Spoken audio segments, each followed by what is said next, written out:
반갑습니다. 여성분들이 많네요.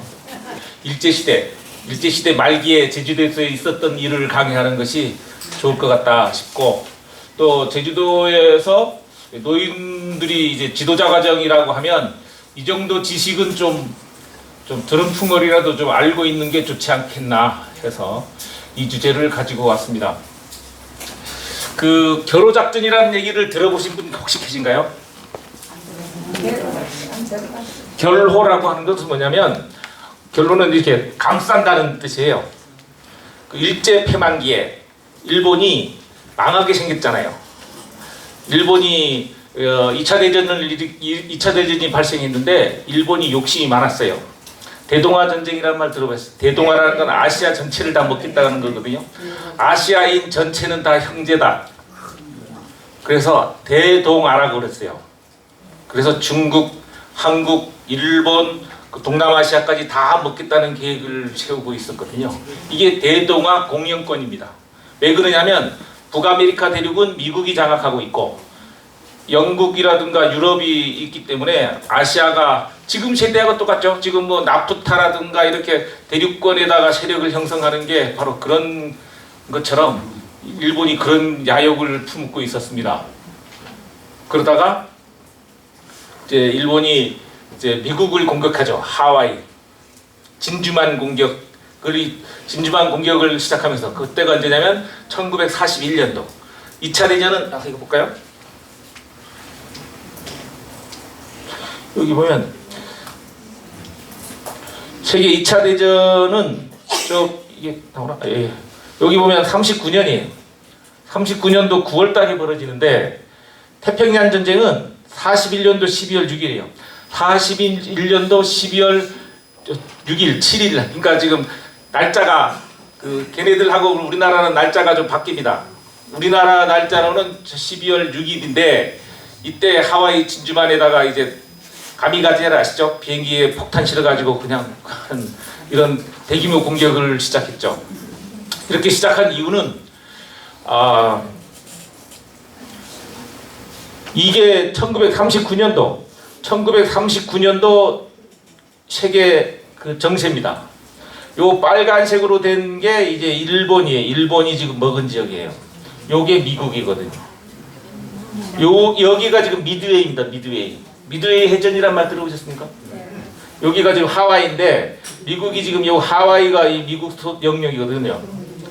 미국은 요 필리핀을 속국으로 가스라테프트 조약이란 말 들어보셨습니까? 일본하고 미국이 짝짝꿍 맺어가지고 협정을 맺습니다. 그렇게 해서 일본 사람들한테 한국을 주고 미국은 필리핀을 가져가는 협정을 맺어요. 그렇게 해서 우리나라가 일본의 속국이 돼버리는 겁니다. 그래서 요 색깔이 여기 필리핀이죠. 요게 지금 미국 편이에요. 이 필리핀을 제외하고 나머지는 다 감싸고 있었어요. 이게 2차 대전이 일어날 때 상황입니다. 그러니까 미국 입장에서는 다 이 필리핀을 제외하고 다 이렇게 싸고 있으니까 필리핀도 일본이 먹어갈 가능성이 높죠. 왜냐? 대동아라고 그랬잖아요. 아시아는 다 합친다고 그랬으니까 일본이 이 필리핀까지 먹어서 요 태평양을 다 요 오세아니아까지 다 일본이 먹어갈 확률이 높잖아요. 그럴 위험이 커졌잖아요. 그래서 미국이 일본에다가 그 석유 수출을 금지하는 조치를 내립니다. 석유가 그 당시에는 지금도 마찬가지지만 석유가 이 배를 움직이거나 탱크를 움직일 때 대단히 중요한 자원이잖아요. 그러니까 석유 금지를 해버리니까 일본이 대단히 타격을 받습니다. 그래서 어차피 미국이 이 태평양 전쟁 아니라 그 2차 대전에 끼어들 것 같은데 어차피 미국이 끼어들 거면 우리가 먼저 가서 부셔버리자. 그렇게 해서 이 일본과 그 당시에 가장 가까이 있었던 미군 기지가 바로 하와이에 있었습니다. 진주만 해군 기지가. 그래서 여기서 출발해가지고 오키나와에서 출발해가지고 쭉 그 다음에 일본 규슈, 여기가 규슈거든요. 규슈에 출발해가지고 여기 가서 대대적인 폭탄을 투자해가지고 진주만에서 거의 2만 명 되는 사람들이 이제 몰살을 당하는 상황이 벌어졌는데, 그때 당시에 미국 사회는 엄청난 충격을 받았습니다. 아, 저 조그마한 동양의 조그마한 놈이 우리를 공격해? 감히 우리를 공격할 줄을 몰랐는데 해가지고 화가 엄청났죠. 그래서 미국이 그렇게 2차 대전에 끼어들지 않으려고 하다가 자기네가 당했잖아요. 그래서 이제 2차 대전에 끼어든 게 바로 태평양 전쟁이라고 하는 겁니다. 그 태평양 전쟁의 상황이 지금 이렇게, 이거 지금 39년도 상황, 이때 상황이 이렇고, 이후에 태평양 전쟁이 시작돼 가지고 미국이 끼어들었음에도 불구하고 일본이 승승장구합니다. 1년 동안 승승장구하다가 1942년부터 1942년에 이 미드웨이 해전이라고 하는 게 있습니다. 미드웨이의 상륙작전이라는 것이 있어서 미국이 대대적인 반격을 통해서 미드웨이에서 드디어 일본을 처음으로 꺾게 됩니다. 그렇게 해서 반격이 시작되죠. 그렇게 해서 반격이 시작되는데 1944년도에 필리핀이나 결정적으로 이 네이테이만이라고 하는 곳에서, 여기서 일본하고 미국이 엄청난 화력을 가지고 싸웠는데 미국이 이겨버려요. 요게 차지하는 비중이 뭐냐면, 이제 필리핀이 아까 여기서 요 필리핀의 이것이 일본 수중에서 완전히 미국 수중으로 들어오니까 여기서 일본이 가깝잖아요. 그 당시에 B-29라고 하는 비행기가 있습니다. 폭탄을 어마어마하게 실어 나를 수 있는 이 비행기가 있는데, 이게 일본 본토, 특히나 동경 있잖아요. 동경. 지금 우리로 치면 서울이잖아요. 서울에 가서 폭격을 터뜨릴 수가 있습니다. 그래서 동경 대공습이라는 말 들어보셨습니까? 도쿄 대공습이라는 것들이 있어서 미국이 민간인은 가급적인 피해를 주고 싶지 않은데 일본이 하도 날새게 덤비니까 폭탄을, 이 B-29에다가 폭탄을 싣고 가가지고 동경 하늘에다가 막 뿌려버립니다. 이게 동경 대공습 작전이라는 것이 펼쳐집니다. 그러니까 민간인도 어마어마하게 죽었죠. 근데 일본 사람들은요, 그 당시에 일본 수상이나 이런 사람들은 다 육군 대장 출신이에요. 전시 상황이기 때문에 일본 수상, 그러니까 지금으로 치면 우리나라 국무총리가 다 육군 대장 출신이었단 말이에요. 이 사람들 머릿속에는 어떻게 하면 전쟁을 이길 것이냐이고, 또 어떻게 하면 일본 천황을 보호해야 돼요. 일본은 신과 국가이기 때문에 일본 천황이 만약에 사고 나서 이렇게 죽어버리면 나라가 무너지는 거랑 똑같은 현상이 벌어지는 거거든요. 그래서 천황을 보호해야 됩니다. 요게 딱 박혀 있거든요. 자, 이런 배경이 있습니다. 겨루작전을 얘기하는데 이런 배경이 있고,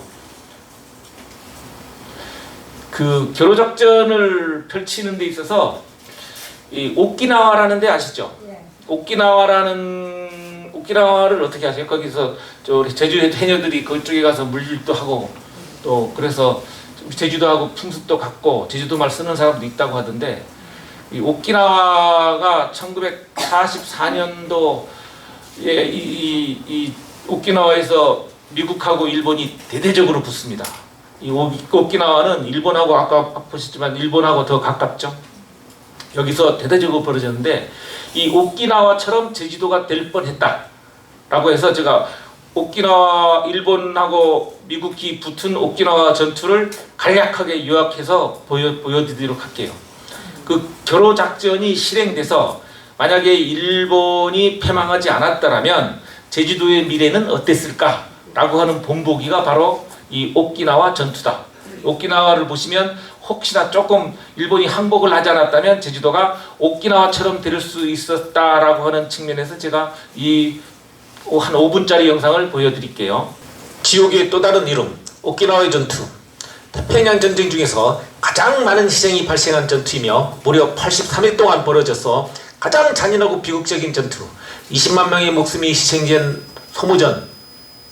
태평양 전쟁에 일본의 연이은 패배로 패망의 기운이 짙어진 가운데 미군이 태평양 전쟁을 끝내고자 새로운 계획을 세웁니다. 바로 일본 본토 공격. 일본 본토 공격을 제대로 공격하기 위해서 본토 가까운 곳에 미군 기지가 필요했죠. 그 적격인 장소가 바로 오키나와였습니다. 오키나와에는 지금도 미군 기지가 존재하는데 위치를 자세히 살펴보면 오키나와에서 일본과 오키나와에서 대만 위치가 여기 한번 보시면 이 오키나와가 보이죠? 오키나와와 대만이 같아요. 그리고 일본 규슈 지역이 같습니다. 그래서 등거리 지역에서 아시아의 십자로라고 하는 별명이 붙은 거죠. 자, 미국 입장에서는요. 지금 여기에 지금 미군 기지가 있잖아요. 여기가 차지하는 비중이 지금 여기가 중국이고 여기가 대만이거든요. 그러니까 중국하고 대만이 지금 2027년도 내후년에 중국이 대만과의 전쟁에서 이 대만을 먹으려고 한다는 얘기가 지금도 막 돌고 있잖아요.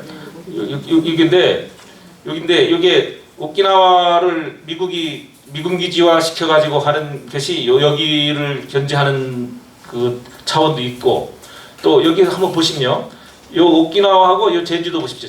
제주도가 이제 미군이 차지했다고 생각을 하면 일본으로서는 완전히 고립된 상황입니다. 그렇지 않겠어요?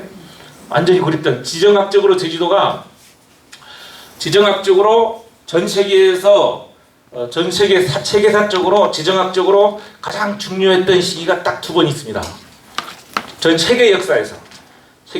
그때가 언제일까요? 알지 못할 수도 있습니다만 세계사의 제주도가 가장 중요하게 나타날 때가 언제냐면 1275년, 74년 정도 됐을 겁니다. 몽고가 세계를 지배하고 있었죠. 몽고가 세계를 지배했다는 얘기는 뭐냐면요, 몽고를 표현할 때 1206년도에 징기스칸이 몽고 대륙을 통일하거든요. 몽고 국민들은 얼마 안 됩니다. 근데 그 사람들이 짧은 시간에 유럽을 다 정복해버려요. 프랑스 앞에까지 갔다고 하니까, 성무벽 앞에까지 갔다고 하니까. 그래서 철수를 하는데, 철수한 것도 걔네들이 힘들어서 철수를 한 게 아니고요. 징기스칸이 죽어버리니까, 징기스칸이 죽으면 걔네들은 풍습이 뭐냐면 각 대장들이 와서 다음 후계자를 선출을 해야 돼요. 그래서 걔네들이 일시적으로 후퇴를 한 겁니다. 그렇지 않고 작정을 했으면 전 유럽을 다 먹었을 거예요, 몽골이. 그 몽골의 후계자가 누구냐면 1270년대에 그 몽골의 지배자가 누구냐면 쿠빌라이 칸이라는 사람이 있습니다. 쿠빌라이 칸이 이 일본이 조공을 알아요. 까불어. 그래서 일본을 먹어야겠다고 해가지고 제주도에 그 말 농장을 짓게 만든 것이 지금 제주도에서 말을 키우게 된 시초라고 하는 겁니다. 그래서 제주도에 몽고 말이 많다고 하는 게 바로 그때인데, 그때 제주도에서 1600마리의 1차 습격 때 1600마리의 말을 키워가지고 배에 싣고 가가지고 3만 명, 고구려 병사까지 합쳐서 3만 명을 배에 싣고 900척에다가 싣고 가가지고 일본을 공격했는데 졌죠. 태풍 불어가지고. 그래서 그것이 바로 가미가제라는 겁니다. 신풍, 신의 바람이 불었다.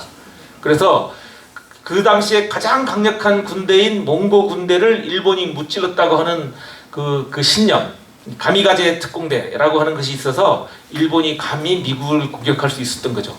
그리고 두 번째 세계사적으로 등장하는 때가 바로 이 겨로작전 때입니다. 1944년, 45년. 이때 일본이 태평양 전쟁을 마치면서 미국한테 잘못 건드려가지고 아시아 전 섬들이 다 공격당하게 되고 오키나와까지 이제 공격당해서 이제 뺏기는 마당에, 그러면 일본 전체를 방어해야 되겠다. 도쿄 일본 왕실을 보호해야 되겠다고 해가지고 일본 전역을 제1호 작전, 2호 작전, 3호 작전, 4호 작전, 5호 작전, 6호 작전, 그리고 7호 작전을 펴는데 그 7호 작전이 지금 얘기하려는 거예요. 1호부터 6호까지는 일본 본토입니다. 1호가 어디냐면 북해도. 북해도부터 1, 2, 3, 4에서 작전을 다 펴요. 그래서 군대를 60만 명을 각각의 분대에 배치를 하는데, 그 7호 작전이 어디냐면 우리나라 남한 지역하고 제주도가 그 7호 작전의 대상이 되는데, 그 중에서도 제주도가 제일 강력한 그 만주군 아시죠? 만주에서 일본 놈들이 얼마나 대단한 놈들이냐면요. 중국 가가지고 만주에다가 그 중국 정부가 있는데 만주에다가 그 정부를 하나 만듭니다. 그게 만주 정부예요. 그 만주 정부를 일으킬 때 그 쓰던 군인들 있잖아요. 군인들을 다 데리고 제주도로 들어옵니다. 그렇게 해서 제8방면군 57사단을 만들어 가지고 제주도에 배치를 하게 됩니다. 그것을 실제로 군사 배치했던 지도까지 제가 보여드릴게요. 얼마나 무시무시한 상황인지. 지금 오키나와 전투를 들어가진 않았는데 지금 상황이 배경 설명이 그렇다는 거고, 이제 오키나와 전투가 어떻게 이루어지는지 보겠습니다. 같은 아시아의 십자로 역할을 하고 있습니다. 위치를 자세히 살펴보면 오키나와와 한국의 제주도까지 미국이 강력한 해상권을 장악할 수 있는 구조를 가지고 있습니다.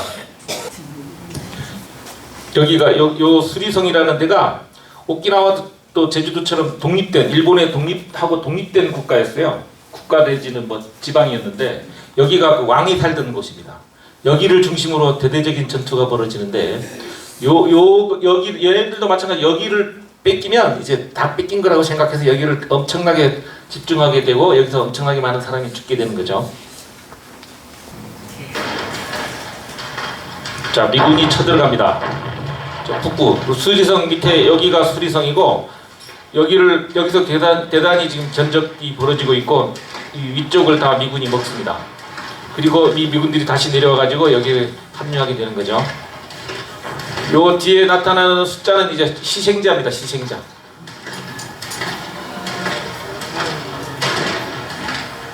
여기는 지금 병력 숫자를 나타낸 거고요.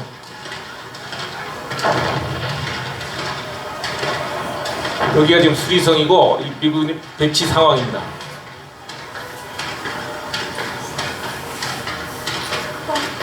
이렇게 해서 지금 6월 달에 이 전체 오키나와가 미국의 손에 들어가게 됩니다. 전체 그 희생자가 몇만 명이 죽었냐면 20만 명이 죽었다고 합니다. 그러니까 미국하고 일본의 희생자가 다 합쳐서 8만이 안 됐으니까 주민들 희생자 피해자가 12만 명 정도가 죽었다는 거죠. 어린아이들까지 다 죽었는데 아까 전진운이라는 거 보셨잖아요. 미국 놈들한테 그렇게 하면 더 큰 오욕과 피해도 죽기도 하지만 처참하게 죽는다라는 해서 가족끼리 서로 죽이고 했습니다. 미국 사람들에게 죽느니 가족들에게 깨끗이 죽이게 해서 그 어머니가 아들을 먼저 죽이고 따라 죽거나 이런 것을 아주 신년처럼 종교처럼 했다는 거죠. 그래서 오키나와 피해가 대단히 컸습니다. 요게 지금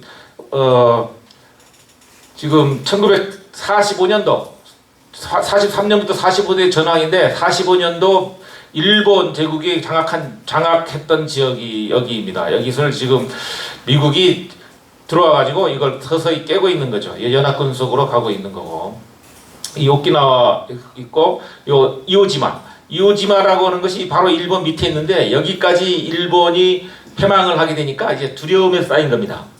이제 곧 미국이 도쿄 대공습을 들어와 가지고 일본 천황을 죽일 것이다 라는 두려움에 쌓이게 되고 그렇게 해서 이 일본 육군성에서 교로작전이라는 것을 시행하게 되는 거죠.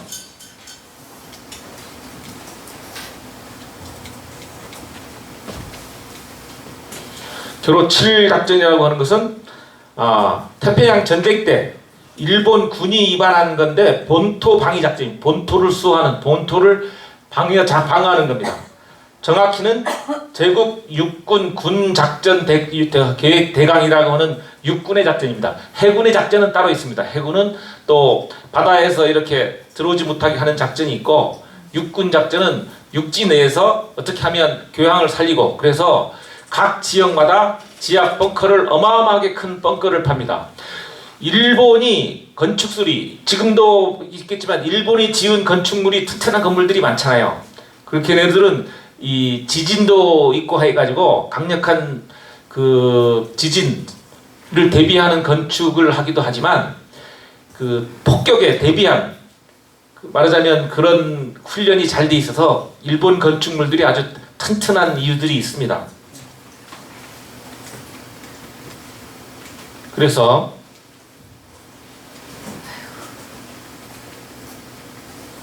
여기가 미드웨이고요. 여기가 하와이고. 요게 지금 태평양 지역인데 여기서 지금 우리가 지금도 문제되는 곳이 바로 요쪽 지역이죠. 이제 이 대만을 둘러싸고 중국이 요 대만을 차지하게 되면 아시아의 지형이 또 세계 지형이 좀 달라질 거다 해가지고 대만을 미국은 중국한테 안 주려고 그렇게 노력하는 겁니다.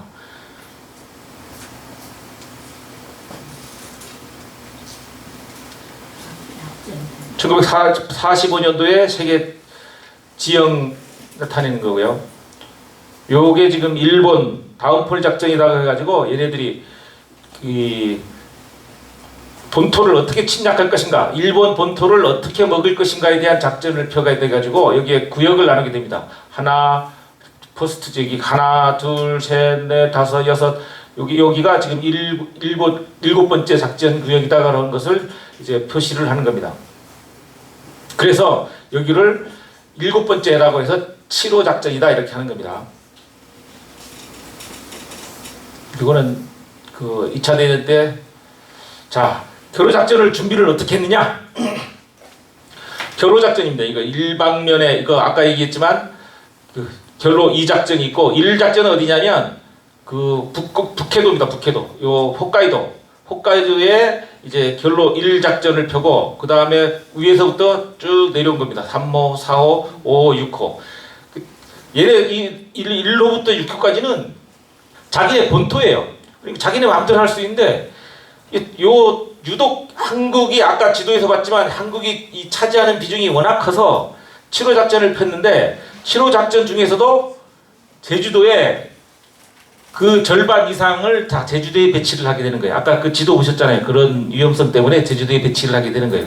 그렇게 만약에 전쟁이 벌어졌다면 아까 오키나와하고 똑같은 방법으로 일본은 저항하게 될 것이고요. 미국은 제주도를 오키나와처럼 똑같은 방법으로 차지하게 될 것이다 이 말이에요. 그래서 이 겨루작전이라고 하는 것을 잘 모르시는 분도 있고 학교에서 교육을 잘 안 하기 때문에 제가 좀 이런 자리에서 소개할 기회를 좀 가졌으면 해서 제가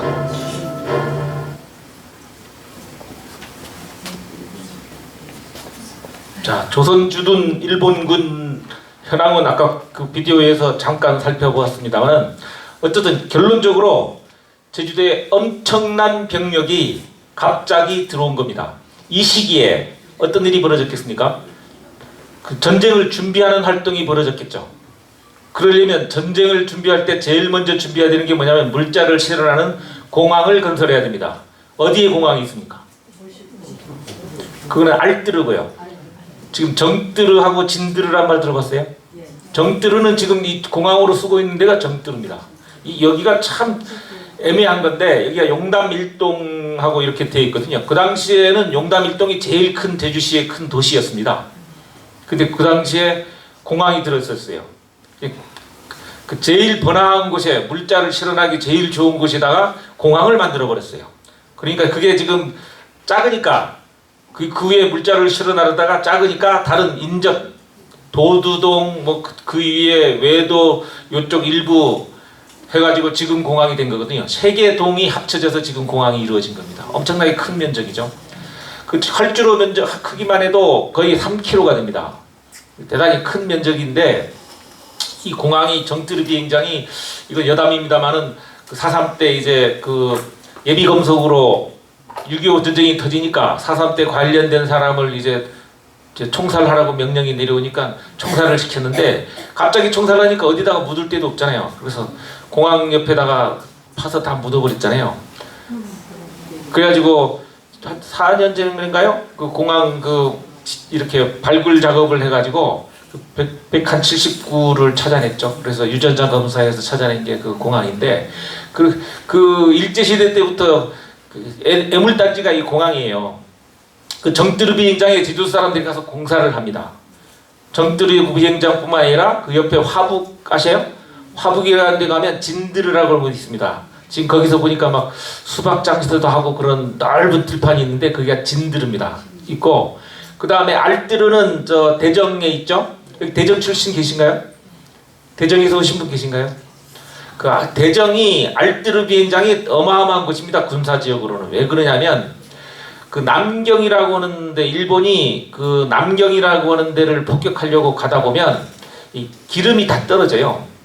그러니까 기름이 다 떨어지니까 일본 규슈에서 출발해서 가다 보면 기름이 떨어지니까 그 중간 기착지에 공군 기지가 하나 있어야 되겠다 해서 만든 데가 지금 알뜨르입니다. 그래서 알뜨르 비행장 쪽에 가면 그 일본 그 군사 기지로 썼던 흔적들이 어마어마하게 남아 있습니다. 제가 맨 뒤에 제가 직접 다니면서 사진 찍었던 자료들도 아까 좀 전에 제가 점검할 때 사진이 보셨을 텐데 그쪽 자료입니다. 거기에 방공포라든가 일본 진지 관련 자료들이 엄청 많이 있다 그 얘기고요.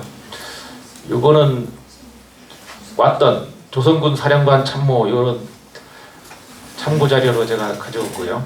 제 17방면에 다운폴 작전에 대비해서 다운폴이라는 것은 그 미국이라든가 연합군이 일본을 그냥 한 방에 이렇게 때리는 작전을 다운폴이라고 하는데 이 다운폴 작전에 대비해 가지고 이 한반도에 설치됐던 이 17방면군이라고 이름을 붙인 겁니다. 그래서 45년도 1월 달부터 망할 때까지 일본이 전쟁을 포기할 때까지 존재했었다고요. 요 8월 9일까지 일본이 전쟁을 계속 지속할 힘이 없었는데 왜 이때까지 전쟁을 지속했느냐? 일본 사람들은 다 지는 걸 알고 있었습니다. 한국에 있던 일본군 사령관이나 일본군들도 일본이 지는 걸 알고 있었어요. 근데 제주도에 있는 사람들은 일본이 진다는 걸 아는 사람이 있었을까요? 없었을까요? 없었어요. 그때까지만 해도 일본이 지는 줄 모르고 일본 사람들한테 충성하고 발발 기고 그랬었죠. 무지하니까. 그 당시에 뭐 정보도 없고 하니까 그렇죠. 그리고 이 8월 9일 날 소련이 일본에 전쟁을 참가하겠다고 선전포고를 하게 됩니다. 미국도 버거운데 그 아시아의 가장 강력한 국가라고 할 수 있는 소련이 전쟁에 참여하게 되면 일본이 전쟁에 지는 것은 명명백백하잖아요.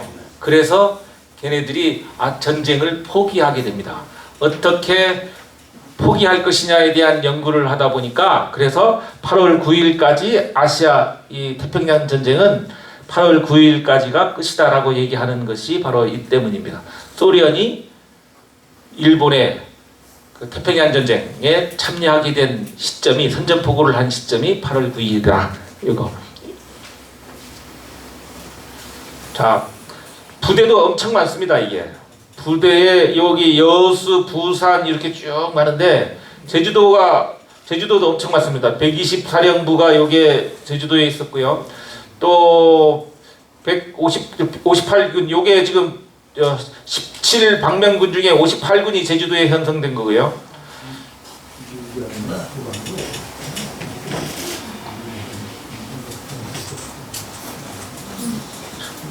요 작전은 언제 시행되느냐? 45년도 3월 12일에 형성됩니다. 아까 오키나와 전투가 언제 시행됐습니까? 3월 달에 시행됐죠.